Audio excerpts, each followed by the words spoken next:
Free fire পাবজির লাভার গুলা কই? আমাদের ডাক্তার ইনু সাহেব ঘোষণা দিছে যে সবকিছু বাংলাদেশ থেকে ব্যান করা গেলেও ফ্রি ফায়ারকে ব্যান করা যাবে না, কারণ প্রত্যেকটা ছেলের ইমোশনাল। তো ফ্রি ফায়ার পাবজির লাভার গুলাকে আমার কমেন্ট বক্সে দেখতে চাই।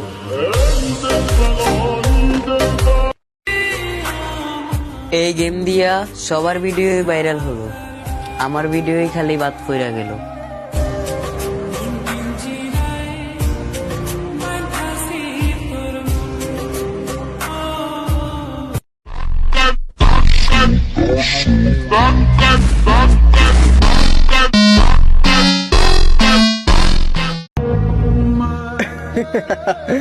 মানুষ বলে আমার মুখের হাসিটা নাকি অনেক সুন্দর। আসলে কি তারা জানে আমার ভিতরে লুকিয়ে রাখা কষ্টটা কত ভয়ঙ্কর?